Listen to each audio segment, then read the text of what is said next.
So the main thing is that we sit here.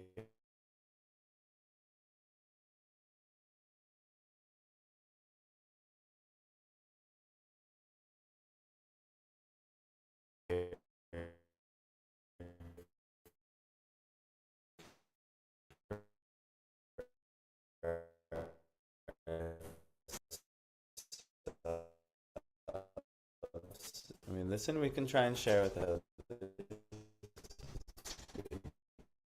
but it may not be like it's. It would not be streamed on YouTube.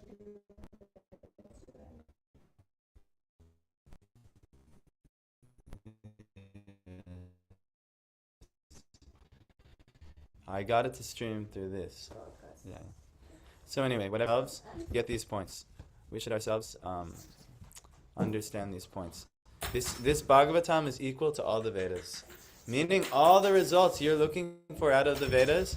You know, we have so many Vedic traditions and things that we do, because ultimately we're expecting some result from these things.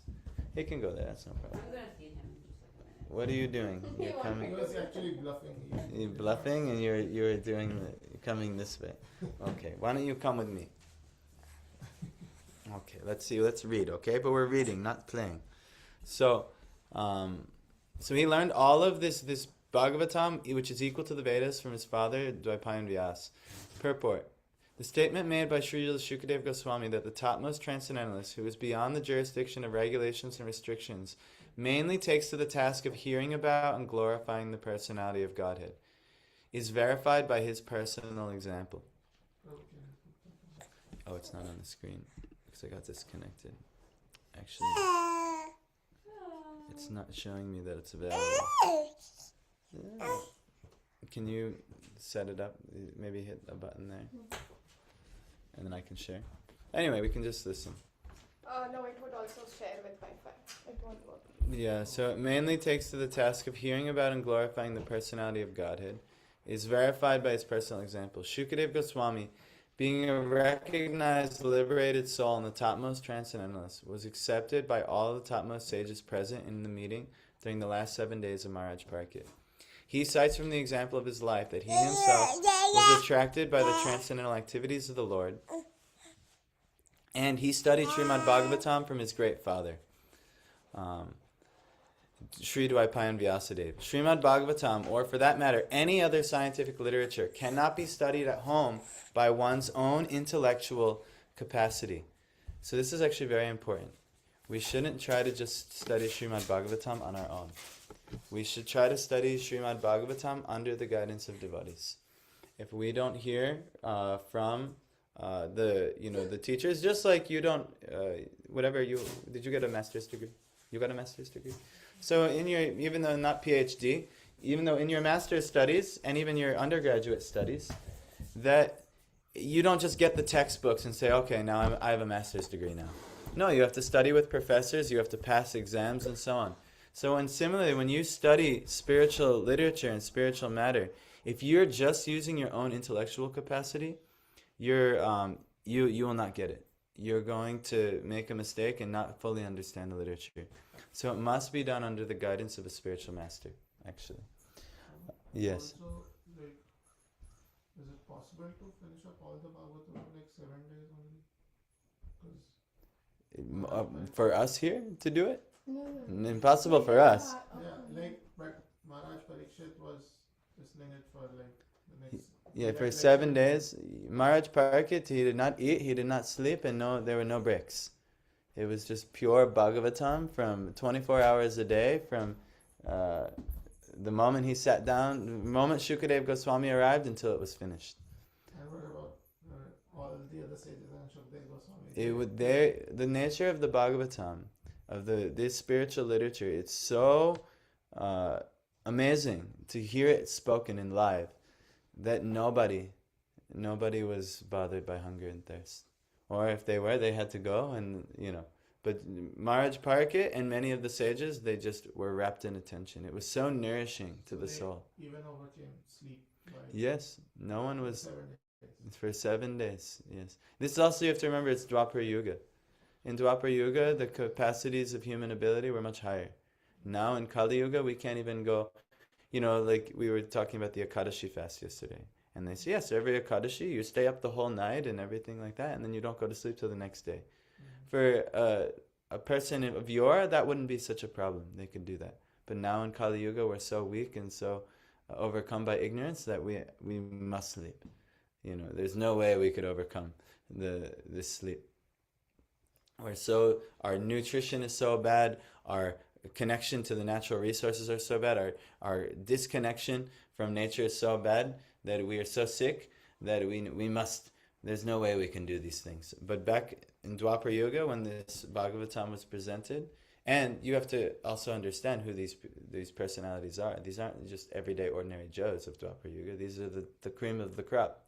The most perfected beings all came. And Maharaj Pariksit was a perfect devotee. So, it is possible to do the entire Srimad Bhagavatam in 7 days when Shukadeva Goswami is reciting it, and all of the sages of Maharaj Pariksit are the audience.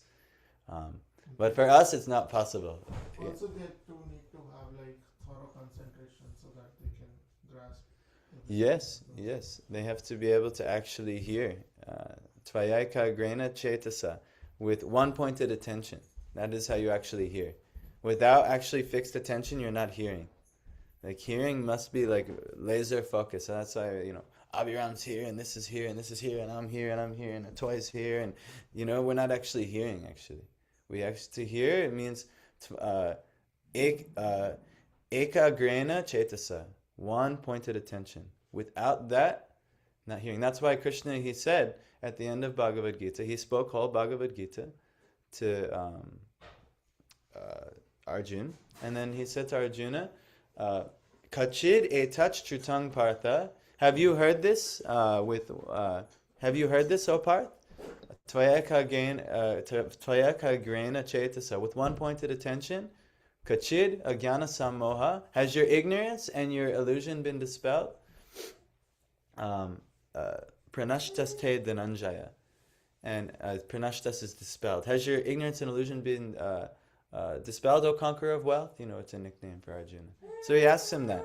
And if it's not there, then he would have to explain the whole Bhagavad Gita all again. But Arjuna is a laser focused devotee, a perfect devotee. So he knows how to properly hear. He knows how to focus on these things. So yes, I know it's difficult, especially with babies. But, hopefully he gets trained one day where he can hear. I have a question. Yes, what is your question?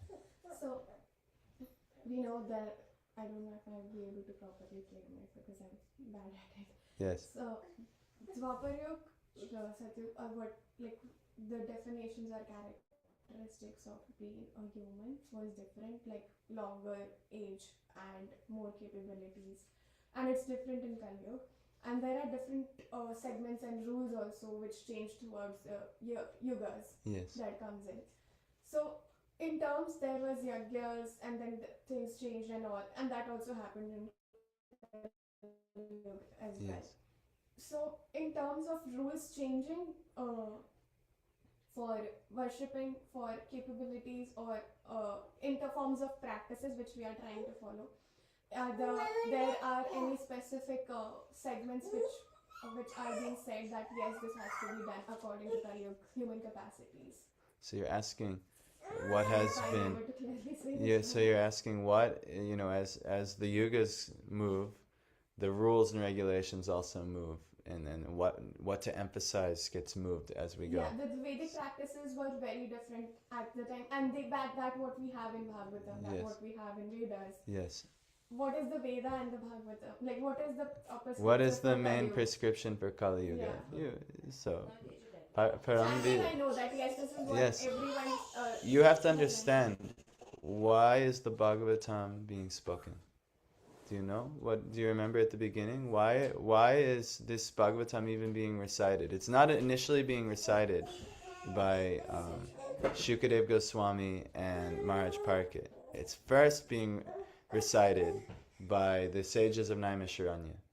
All the sages of Naimisharanya, they gathered because Kali Yuga was coming, and they saw how degrading everything was getting, and they saw how all of the natural functions of humanity were degrading, and everyone was becoming more and more adharmic, and it was becoming a disaster. So they wanted to do a yagya, what to do, and by good fortune, Sutta Goswami arrived, and Shaunaka Rishi, he asked them, what is the perfection? What is the perfect activity? What should be done for this Kali Yuga? What is the ultimate remedy for this? And he starts speaking the Bhagavatam. This is the remedy. So this is what needs to be done. In that terms also, like when Yes. we were discussing it right now, that it was completed in 7 days. Like, of course, this is the like you Yes. mentioned in the start, there was a starting verse also that yes, let there be one scripture.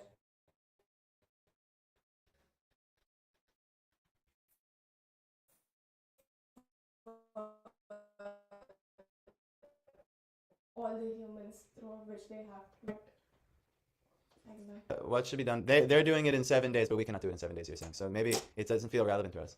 But we don't. No, that is one separate part. Yeah, There are there, like there would be other segment that yes, people are not following, or everyone is not doing that, or there are different segments what they are following, and Yes, so in different traditions and things, people are emphasizing. But the main sages, Veda Vyas, this is his Bhagavatam. right. So he is the one who is delineated and organized the Vedas, and he's like the prominent sage who is helping mankind, empowered by Narada Rishi, who's empowered by Lord Brahma. This is, these are all of the great rulers of the universe.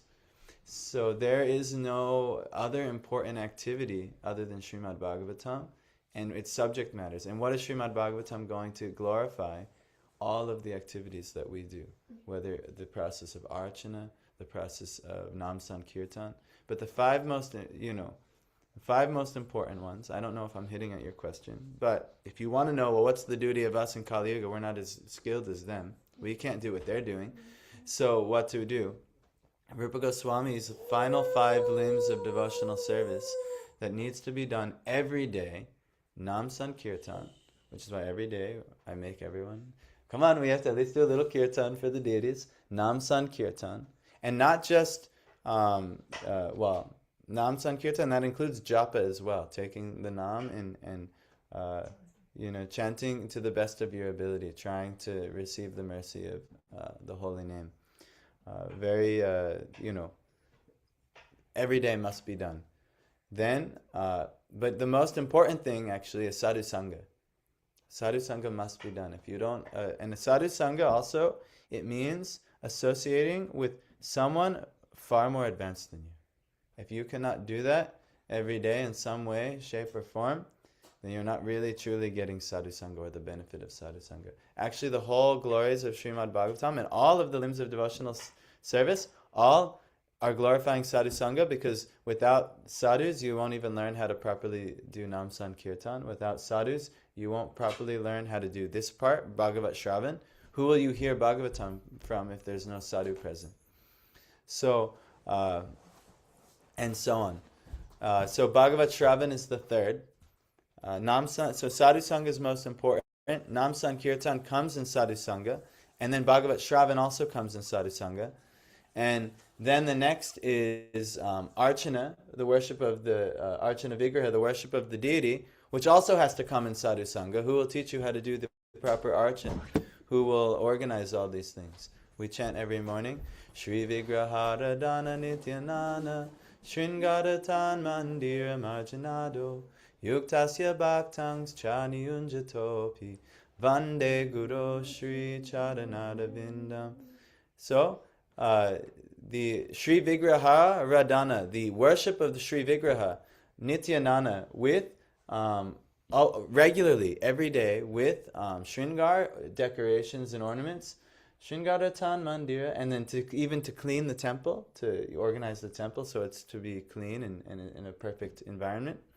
Mandira Marjanadu, Yuktasya Bhaktams, and also he's engaged in Bhaktams Chani Unjatopi, and he's engaging the Bhaktas as well. That's the function of Guru. He engages in Archana and he's engaging them. So again, Sadhu Sangha you need for the Archana. And then finally, Dham Seva. And what is the Dham?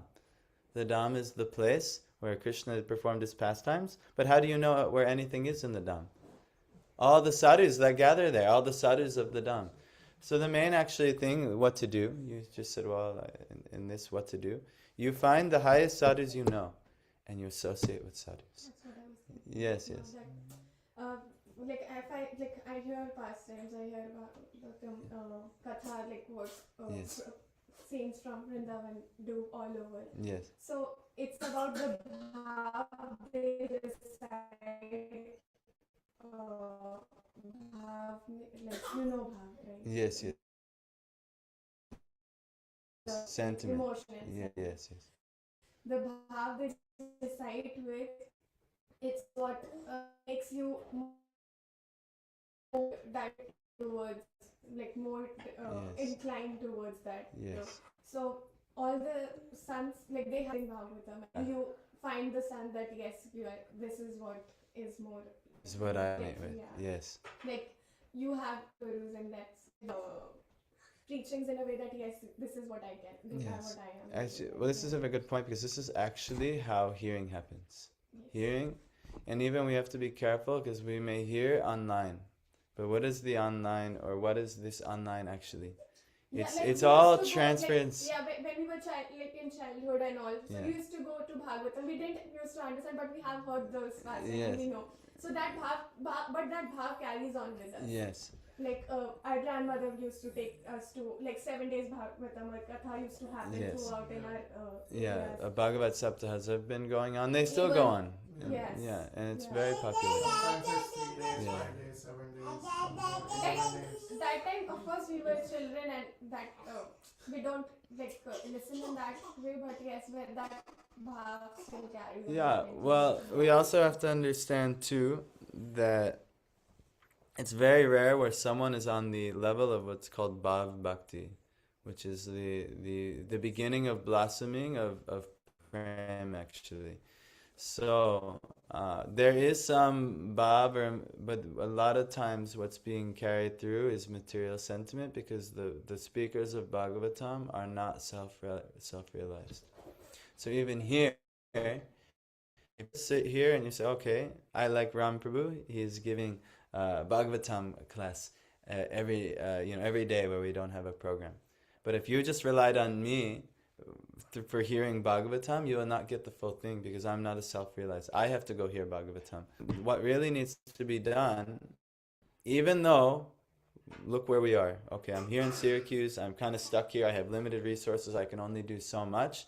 This is our best option. You even hear myself.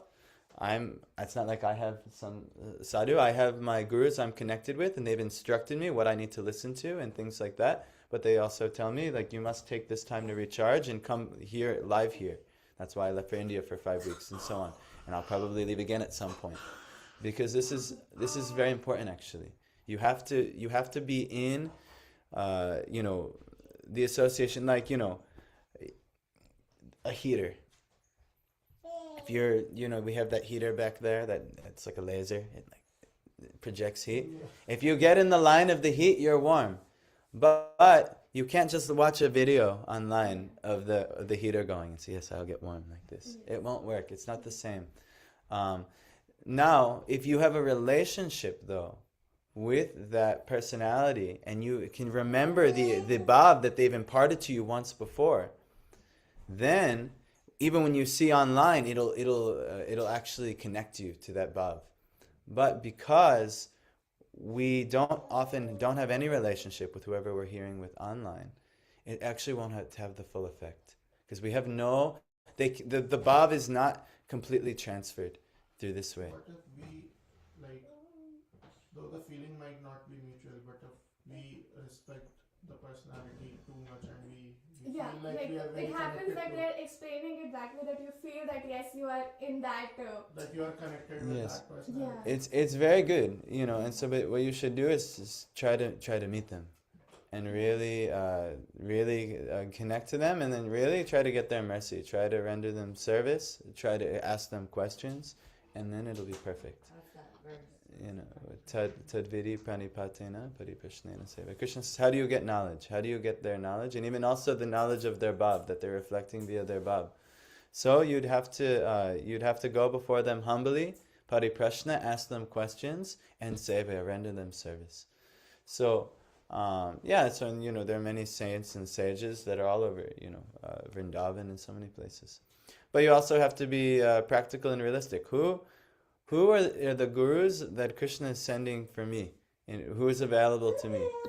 Because for instance, there's, even in ISKCON, for instance, there's like Radhanath Swami, Indradyumna Swami, and so many great Swamis. But if I were to try to get their, time, how can they teach me?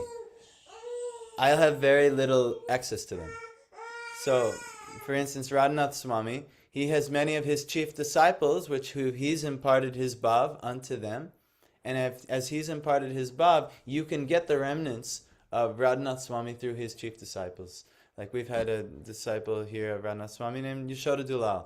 So he's carrying his guru's bhav and he's giving. Even me, all I can give is the bhav given by our gurus, by my gurus. You'll actually meet, my guru is coming here my Diksha guru is coming here on Sunday. Yes, you've met him, and you can actually get Prabhupada's bhav from him. Because Prabhupada has given him direct instruction before. He didn't get so much, he wasn't, with Prabhupada every second of every day. Prabhupada was number one exclusive personality in the world at one point. For those in the devotee circles, he was but my Guru Maharaj actually got his association. So you can actually get Prabhupada's bhav from him. So basically, if we feel connected to some guru who is... Base it on your own feeling as well. It should be, so I feel connected to Adolf Hitler. So you'd be like, Prabhu, I think you should reevaluate your, who you're feeling connected to. Or maybe you should understand what is, we should understand what is the check mark on what is bona fide. What is bona fide? That which is backed by sadhu, shastra, and guru. But the main emphasis is what's mentioned in shastra. Okay, that's mentioned in shastra, but how will I fully understand? Who are the sadhus presenting shastra? Okay, who is the chief among those sadhus presenting shastra that I can approach? And that's guru. And nothing should ever come out of alignment. And if something comes out of alignment, some doubt will be formed, and you have to clarify the doubt by asking questions. But it's not just like, well, I went on YouTube, I really liked what Donald Trump was saying. It really resonated with me. Yeah, but you can make it more relatable. It doesn't have to be Hitler or Trump. You could give an example of different sides just to make it like... Well, I don't also want to literal. blaspheme a sadhu. Okay, Sadhguru. I can tell you because he's complete bogus. I can say that with a fact. So Sadhguru is bogus. He doesn't subscribe to shastras. He even denounces shastras. This is not a sadhu, even if he makes many people feel good. This Isha Foundation is making many people feel good in India. But this, because it's not backed by shastra, it's our acharyas, Chaitanya Mahaprabhu and Krishna himself. He says this is bogus. And he gives no credit to the shastra. And this is demonic philosophy. He himself is sharing sattvic teachings from shastra, but himself, he doesn't subscribe to shastra. You don't need a book. You can just find all of this within. This is all bogus. That's why, and Krishna says at the end of the chapter of what demons are, in Bhagavad Gita, he says, Arjuna, he asks, well, if one is whimsical and they don't follow the shastras, then what are they? Or how does one get the evidence so that they don't become of this demonic nature? And Krishna says, Tasmat shastram pramanam te. Therefore, shastra is your pramana. Shastra is your evidence. That's why Shukadev Goswami, he learned the essence of the Vedas from Vyasadeva, the presenter of Shastra, the one who took all of the essence of all the Vedas and he gave this Shastra. And he was guided to do it by who? Narad Muni. Empowered by Narad Muni to do it. Narad's empowered by Lord Brahma, who received the Vedas from actually Krishna in the beginning of creation. So we need the Shastras, the revelations of the exalted beings. So that's what Shastra is. It's the revelations given. So, what's that? Well, you have to know what to hear. if we're hearing Bhagavatam, why are we hearing Bhagavatam? Because it's Shastra, actually. So Krishna says, Tasmat Shastram Pramanam Te Karya Karya Vyavastito. If you want to know what to do and what is not to be done, if you Vyavastito, if you want to determine what should be done and what should not be done, you need Shastra, Krishna says. It's because many people speak many flowery words. Many people speak many things that sound nice. Even in the material world. Someone like Sadhguru, he speaks many flowery words and many people follow. But ultimately, because it's not backed by Shastra, we find out this is bogus, actually. Actually, a lot of people follow because it's easy. Yeah. It's like not difficult, Oh, I found a guru now. I have my guru. They've heard the glories of guru in some way and said, okay, I have a guru now. But actually, it should always be done with Shastra. Without Shastra, they themselves should be expert in Shastra. One of the qualifications of a guru is Shabde Paricha Nishnatam. When Krishna talks about what a qualification of a guru is, he says they should be fully conversant in the transcendental sounds given from eternity, the Shastras. That's, this has to be understood. So, if someone is expert in reciting the Shastric stories and all of the inner meanings and things like that, this is very good. But we should check, is it in the Shastra? If I were to look up the Srimad Bhagavatam, I heard Srimad Bhagavatam, and if I were to look it up, it's all should be congruent. If it's not congruent, it's dangerous. So, Prabhupada is saying that Srimad Bhagavatam, or for that matter, any other scientific literature, cannot be studied at home by one's own intellectual capacity. Medical books of anatomy or physiology are available in the market, but no one can become a qualified medical practitioner simply by reading such books at home. One has to be admitted to the medical college and study the books under the guidance of learned professors. Similarly, Srimad Bhagavatam, the postgraduate study of the science of Godhead, can only be learned by studying it at the feet of a realized soul like Srila Vyasadeva. So, Prabhupada himself, all of the Ritviks should read this verse. Because there's a whole class in this ISKCON of Bangalore, the Ritviks. Ritviks are a sect they're trying to be a sect of ISKCON, but ISKCON is fighting them. You heard this ISKCON Bangalore? ISKCON Bangalore, they're under the Ritvik philosophy. ISKCON itself also has so many elements of Ritvikism in it, which are improper. But the main essence is what Prabhupada just said here. You can only learn Bhagavatam by studying it at the feet of a realized soul.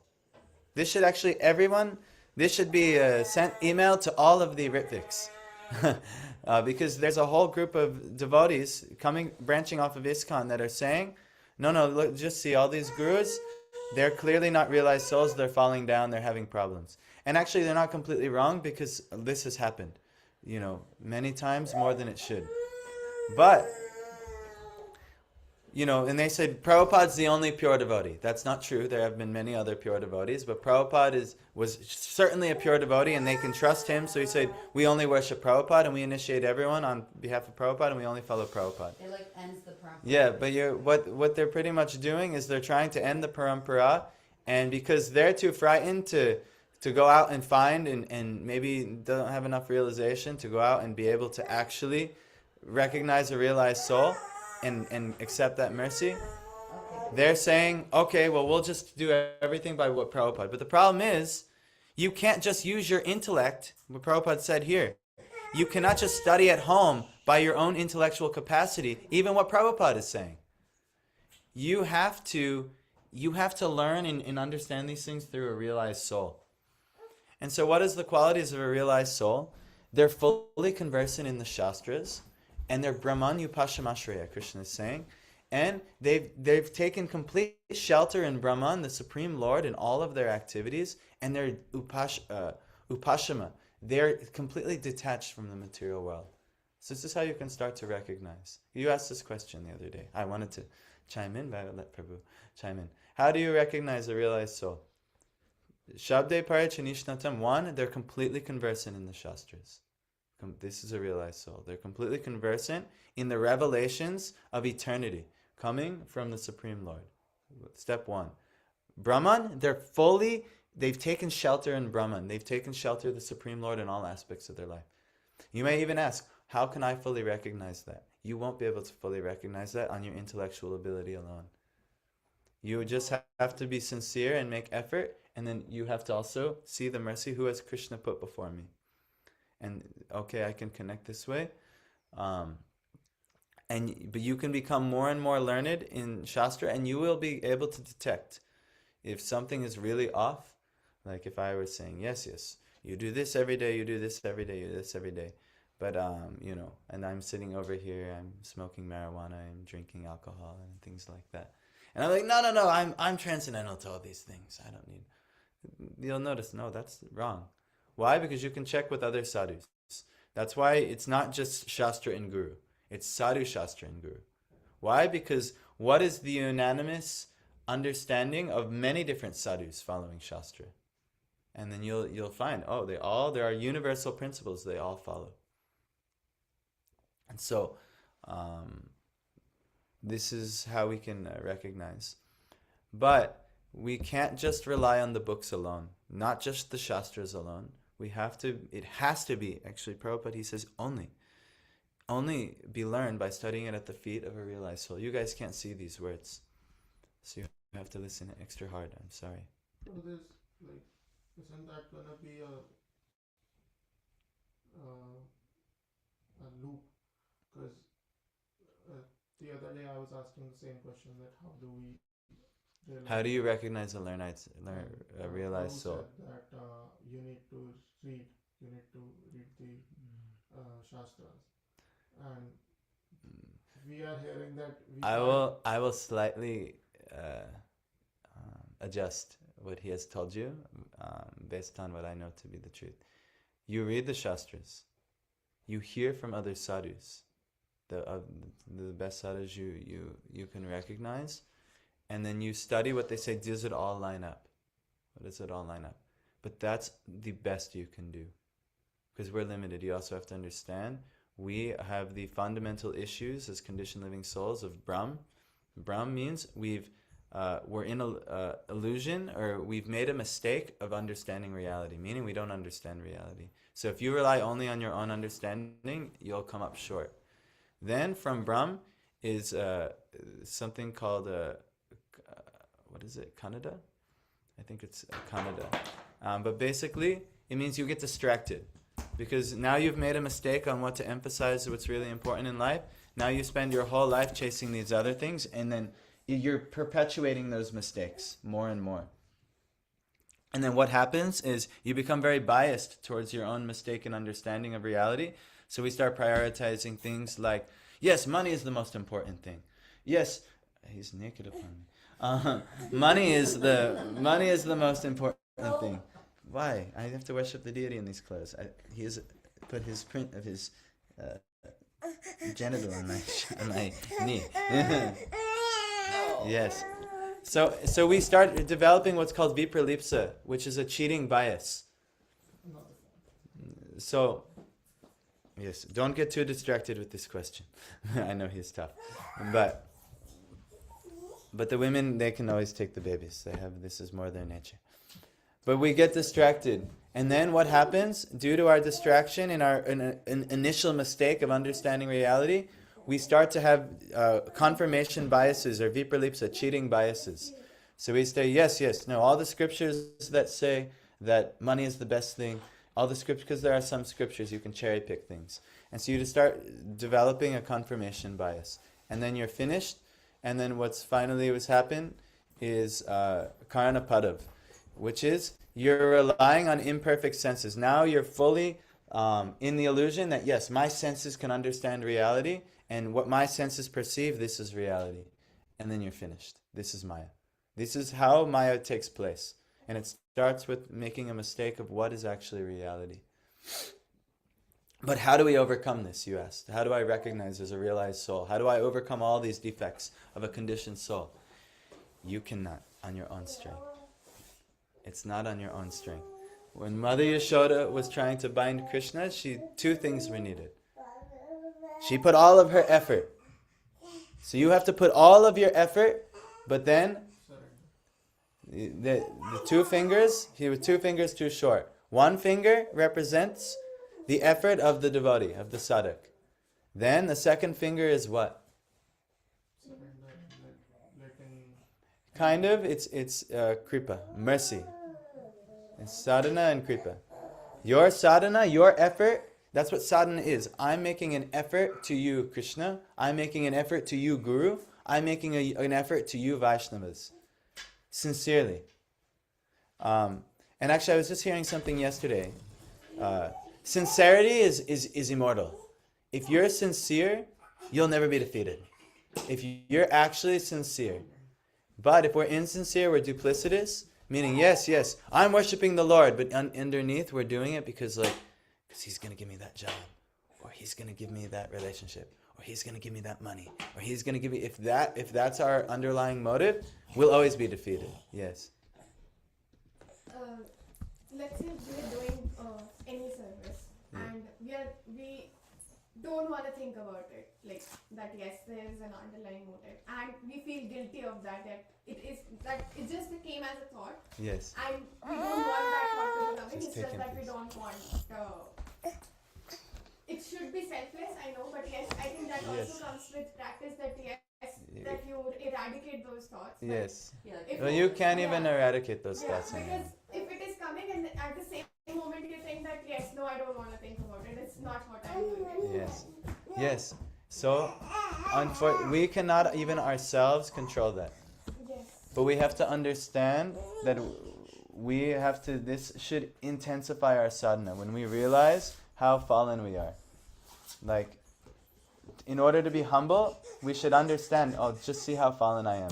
I'm so materially motivated. I'm so duplicitous. Behind everything that I do, I always want my own selfish benefits. I always want some type of thing that isn't pure bhakti. It's not pure service to Guru. It's not pure service to Vaishnavas. It's not pure service to Bhagavan. It's always tinged with my own underlying motive. This is good. To have this realization is good. To be anutap, to be repentant for this is good. But how can you be free from this altogether? Raghunath Das Goswami is Manashiksha. He's begging in his mind. He's free from it already, but he's begging. This can only be done by calling out to the Vaishnavas. Finding those who are free from these things and getting their bhav, which is free from this thing, getting that bhav transferred to you, you'll become free from this thing. So this is actually the secret, actually.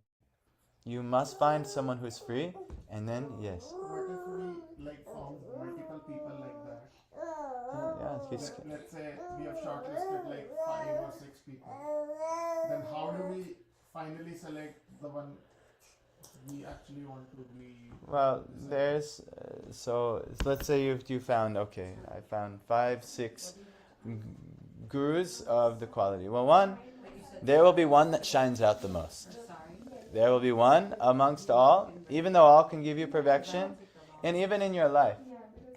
Right? I have Shiksha Gurus because in my life, in my circumstances, and for me, that Shiksha Guru, he is shining in a way that none of my other gurus in my life can help me in that same way. Tanya has a meeting, so she's Yes.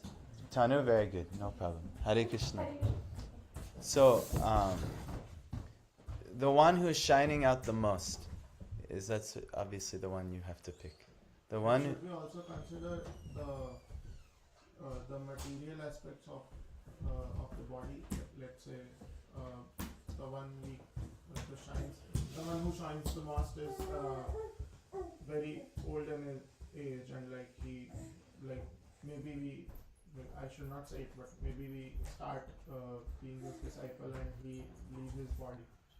Then But the guru is the search for guru is eternal. So if there's an old elevated Vaishnava who's still on the planet, and for you to hear, and even if for you to take shelter of him is glorious.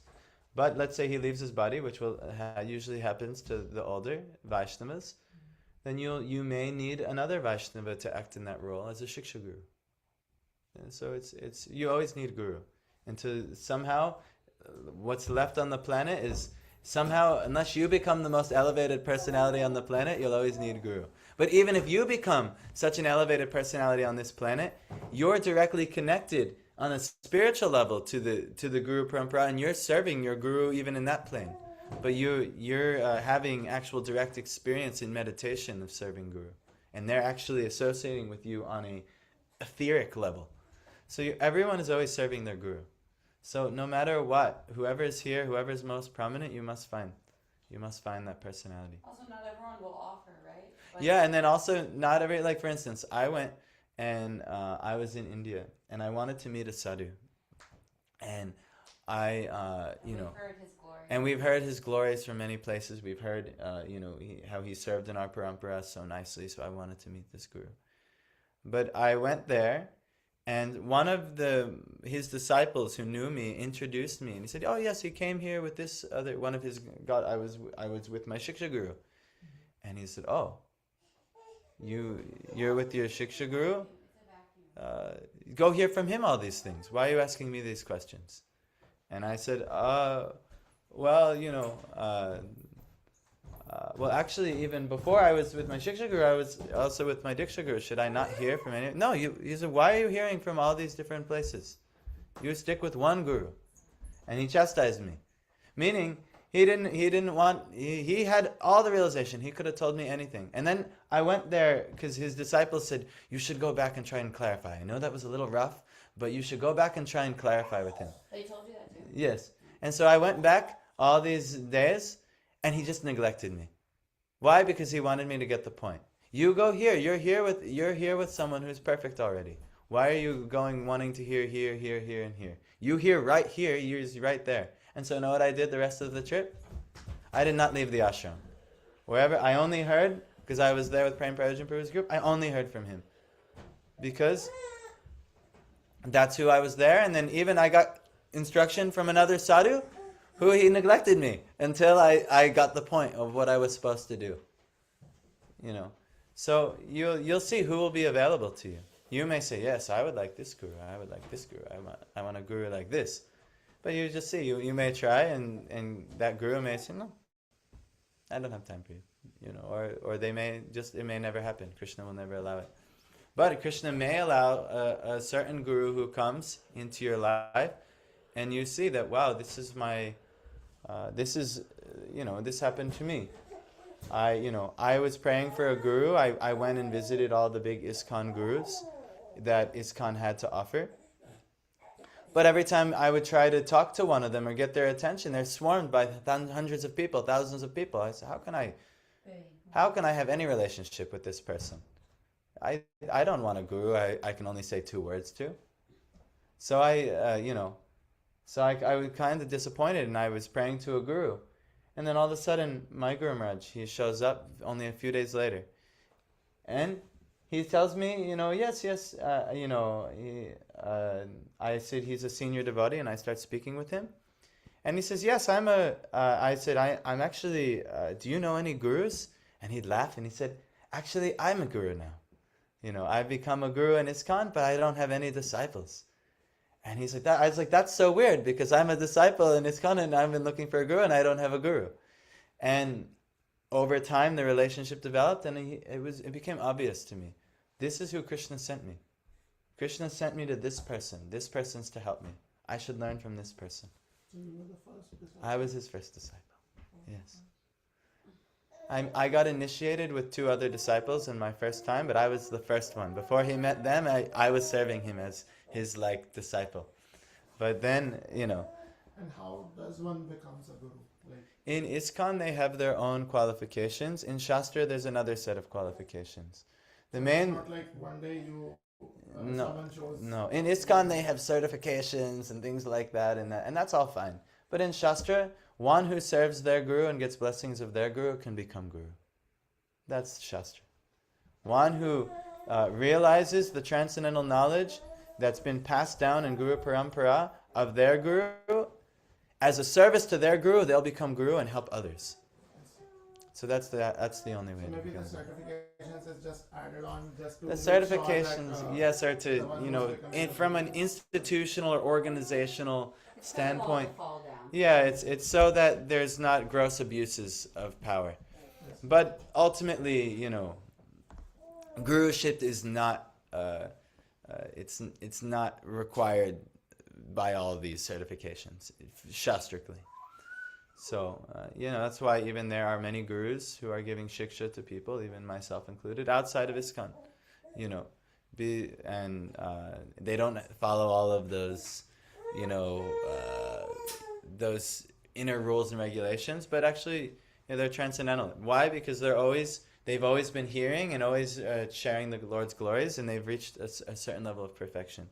And you're just looking for that perfection. You're not looking for, like when you meet. We'll take you to meet, you'll meet our guru, our Diksha guru, this Sunday. He'll be here. No, And not just Sunday, Saturday, Sunday, Monday. You'll hear him at Madhav's wedding. He's going to give a speech there. You'll hear him. He'll give class here. And even Monday morning, he'll give Bhagavatam class here. So you'll get to meet him, and you can have a relationship. That's most important. And then after that, you can decide what you want to do. At the end of May, it looks like you'll still be here then. It looks like, at least. You come and we have a festival with our Shiksha Guru, and it'll be so wonderful. Yes, and we'll introduce you, and everything will be available to you. So now, but what do you just have to do? So how will I recognize? You can't recognize on your own strength alone. So basically, Krishna won't provide you with the guru you want. He'll provide you with the guru you need. Yeah. You also have to understand, if you understand what bhakti is not about doing what you want.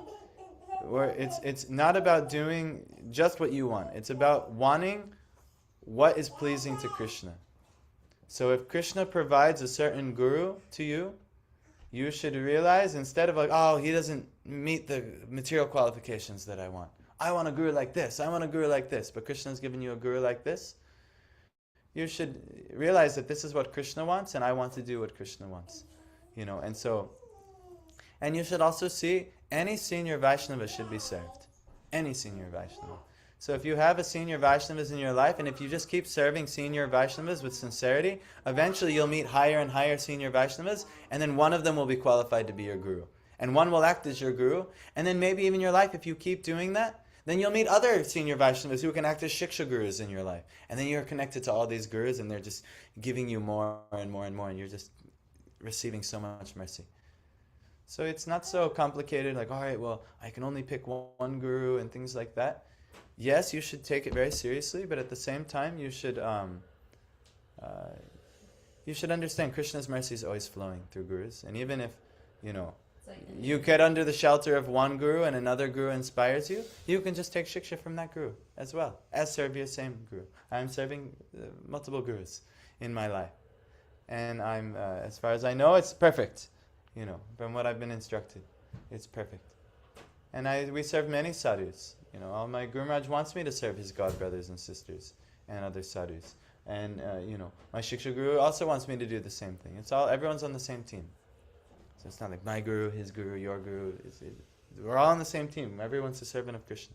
If it is like that. And if it is like that, then something's wrong. Maybe someone's not guru somewhere along the line. If they're like, no, you stay here with me and don't go here, and there's competition, and then something's wrong. So, let's just finish this paragraph though. So, although Shukadeva Goswami was a liberated soul from the very day of his birth, remember, Srimad Bhagavatam can only be learned by studying at the feet of a realized soul. So Guru is so important. Although Shukadeva Goswami was a liberated soul from the very day of his birth, he still had to take lessons of Srimad Bhagavatam from his great father, Vyasadeva, who compiled the Srimad Bhagavatam under the instruction of another great soul, Sri Narada Muni. Lord Sri Chaitanya Mahaprabhu instructed a learned Brahmin to study Srimad Bhagavatam from a personal Bhagavat. Srimad Bhagavatam is based on the transcendental name, form, attributes, pastimes, entourage, and variegatedness of the Supreme Person. And it is spoken by the incarnation of the personality of Godhead, Srila Vyasadeva. Pastimes of the Lord are executed in cooperation with his pure devotees. And consequently, historical incidences are mentioned in this great literature because they are related to Krishna. It is called Brahma Samhitam because it is the sound representative of Lord Krishna like the Bhagavad Gita. Bhagavad Gita is the sound incarnation of the Lord because it is spoken by the Supreme Lord. And Srimad Bhagavatam is the sound representative of the Lord because it was spoken by the incarnation of the Lord about the activities of the Lord.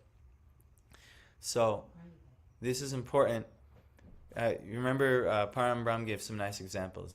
Bhagavad Gita is the, you could say, like the law book of the Lord, and Srimad Bhagavatam is like the case studies of the Lord. You know, the law book of the Lord, like these are the actual laws. Krishna, Bhagavad Gita, Krishna is telling you like what is to be done, who he is, who we are, what's reality, what's happening here, and this is the law. And then Srimad Bhagavatam also is referring to all the law, and this is the case studies. This happened to this devotee in regard to this law. This happened to this, and it's a great expanse case study like this. So it's a very beautiful analogy. So we should all, this is all sound representations of the Lord. And the devotees and the great instances in history are examples of that for us. As stated in the beginning of this book, it is the essence of the Vedic desire tree. Meaning, if you desire anything, this is the way to get it. And the natural commentation on the Brahma Sutras, the topmost philosophical thesis on the subject matter of Brahman. Vyasadeva appeared at the end of Dwapara Yuga as the son of Satyavati, and therefore the word Dwaparado, or the beginning of the Dwapara Yuga, in this context means just prior to the beginning of Kali Yuga. The logic of this statement, according to Srila Jiva Goswami, is comparable to that of calling the upper portion of the tree the beginning. The root of the tree is the beginning of the tree, but in common knowledge, the upper portion of the tree is first seen. In that way, the end of the tree is accepted as the beginning. So this is just referring to the language used in Sanskrit, that it might look like someone saying at the beginning of Dwapara Yuga, but he's saying from our standpoint, the beginning of Dwapara Yuga, tracing back in time, is this time Vyasadeva receiving this Srimad Bhagavatam. Is it the previous Dwapara Yuga or? No, this past Dwapara Yuga. Srimad Bhagavatam is eternal, and it just will revisit. Srimad Bhagavatam is spoken in the second canto. It'll be relayed. It's spoken in 4 verses. Remember with Dainya, those Chatur Shloki. It's spoken in 4 verses to Brahma at the beginning of creation, and then it'll get disseminated time and time again, because this is like the most essential knowledge. So we want to approach this knowledge. You want to study this. Like what we're doing here, studying, even hearing. It's good that you're hearing from my gurus through me, what they've relayed on the Srimad Bhagavatam. But then it's also very important that you study this under the feet of a self-realized master. That you yourself will develop this urge to seek a master, and you will find one due to your sincerity, and then you will, due to sincerity, you'll serve him and learn all this, and it'll all be imparted unto you. So this is... without a guru, everything will be useless. But also without Shastra, everything will be useless. And also without sadhus guiding you to Guru and Shastra, it'll all be useless. So you must serve all 3. Serving the Shastras by regularly hearing them and studying them. Serving Guru, who is the master, the one who's giving the Shastras perfectly, and he's expert in the Shastras. And serving Sadhu, who are the... devotees in our path that will lead us to Guru and the Shastras, and themselves have Shastras and Guru in their life. So you're in the right place because you're in Sadhu Sangha. Now, we don't want to say, oh yes, you're a great Sadhu here, but we have been given mercy by our Gurus, and we can connect you to our Gurus. That's a fact. So you're in the right place. You're going to get Guru Association this Sunday, and you'll get more Guru Association in May. And who knows what the future holds for you. Krishna will keep giving you opportunities the more service that you render. And even if they're not, your guru, or you see them as you want them to be a guru, still it's good to have more and more elevated association. Yeah. You're just collecting great sadhu association, sadhu sangha, and then eventually from the sadhu sangha, one will become prominent as guru. A golden light will shine up from your sadhu sangha and say, that's my guru. And then you'll take that. Okay? Hi. Grantharaj Srimad Bhagavatam Ki Jai. So it's coming. And then what's also nice is that because the wife is always seen to, it's said in the Shastras that she should serve her husband as her Lord and her Guru. And mostly doesn't happen nowadays. But Well, I believe since men are also not elevated as, yes. as The they are reason it's before. not happening and we don't get such wives is because we're not such qualified persons. But but because if you become qualified in being exemplary Vedic people, of an Aryan, fully civilized in one's demeanor and character, then actually, by the wife serving you, she'll also get access to the same guru. And usually what'll happen is she'll assist you in serving guru, and then that relationship. But the prime thing that will likely happen is the guru's prime relationship will be with you, and then through you and her can work together to serving that, and she gets the same exact benefit. It's no less. She gets the same exact benefit that way. It's not that I'm more special. I'm closer to Gurudev. It just might be more. I have Appropriate. more appropriate relationship, and actually she might even be able to serve Guru more from her position of helping you do what Guru is asking you to do. And actually she might be the driving force behind you doing what you're doing for Guru. It's actually usually the case for people that have like normal jobs, because Guru wants you to serve the deities and cook for Vaishnavas and do all this, but usually the man is the one, working, so then the wife is usually the one actually at home. Like our Guru Maharaj, he was a surgeon, he provided all the facility, but he was always at the hospital, so his wife was always at home, hosting the Vaishnavas and worshiping the deities and all this, so even though like he wasn't doing it, like she actually got to do. Well, without his working No, I and know, but I'm providing saying- income, how could she be there to do that? So of course, yeah. But you need both. Yeah, I'm it's just both, saying, yeah. like, she got to do the. Yeah, she may even get more physical, so Hey. it depends on the situation. You want to get down? So anyhow,